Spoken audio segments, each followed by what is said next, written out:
Rattled the San Francisco Bay Area this morning. While there were no immediate reports of damage or injury, the temblor shook houses and caused delays for commuter trains. The U.S. Geological Survey said the quake struck at 11:42 and was centered 12 miles east of San Jose at a depth of about 4 miles. A 3.1 magnitude aftershock followed about 5 minutes later. People reported feeling the quake as far south as the Big Sur coast, which is 75 miles south of the epicenter. Lucy Jones is a veteran California seismologist. She told a local news outlet that the quake happened on the Calaveras Fault. It is one of the 8 major faults in the Bay Area and, according to Jones, typically has smaller earthquakes. More today on the school shooting in St. Louis that killed a 15-year-old girl and a teacher on Monday.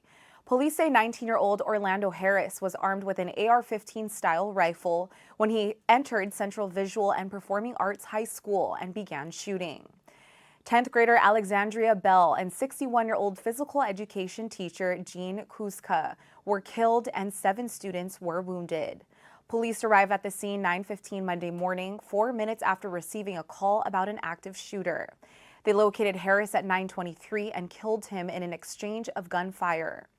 Harris brought what appeared to be more than 600 rounds of ammunition into the school, some loaded into nearly a dozen high-capacity magazines. Harris, who graduated from the school last year, left behind a handwritten note with his explanation of the shooting. In it, he said he had no friends, no family, no girlfriend, and lived in isolation. He called it the perfect storm for a mass shooter. Firefighters on the Big Island extinguished a blaze at a multi-use building in North Kohala Monday morning. Fire crews responded to a call of black smoke on Old Coast Guard Road at about 8:55. When they arrived, they saw a multi-use building on ranch land in flames. The fire was brought under control at about 10:10 and extinguished just before 11. No injuries were reported. The cause of the fire and a damage estimate has yet to be determined. Meanwhile, a separate Big Island fire broke out at an unoccupied residence in the Hawaiian Ocean View Estate subdivision early this morning. Firefighters responded to Ohia Drive at about 3:05 and saw a single-story wooden structure fully engulfed in flames. Fire crews brought the blaze under control at 3:45 and extinguished it at 4:20. No injuries were reported and damage to the structure was estimated at almost $61,000. The cause of the fire is undetermined. An Oahu grand jury has indicted a 33-year-old man and a 35-year-old woman in connection with the alleged robbery of a home improvement store in Kapolei. Matthew M. Kupa Sr. was charged Monday with first-degree robbery, and Puanani L. Hattori was charged as an accomplice. Police said that on the night of October 15th, a suspect took merchandise from a store in Kapolei's store without paying. The indictment alleged Kupa threatened an employee with a simulated firearm or an object that looks like or can be viewed as a gun.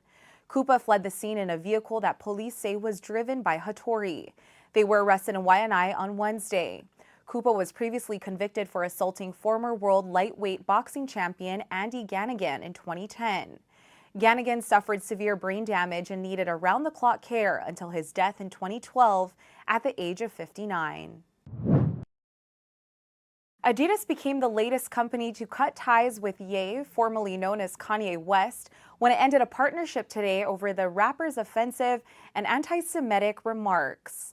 The German sportwear company said it expected the decision to erase nearly $250 million from its bottom line this year. Adidas put the lucrative sneaker deal with Ye under review earlier this month after he was suspended from Twitter and Instagram for posting anti-Semitic messages. He also recently suggested slavery was a choice and called the COVID-19 vaccine the mark of the beast. Along with Adidas, Ye's talent agency dropped him, and the Balenciaga fashion house cut ties with him last week. Film studio MRC decided to shelve a completed documentary about the rapper on Monday. Prior to Ye's offensive comments, the rapper and Gap ended a partnership. Today, Gap said it will be removing all Yeezy branded items from its stores. For more on these stories and all the latest headlines, subscribe to the Honolulu Star-Advertiser. Visit Hawaii's top source for breaking news online at staradvertiser.com and download the Star-Advertiser mobile app. Mahalo, have a great day, and we'll see you back here tomorrow.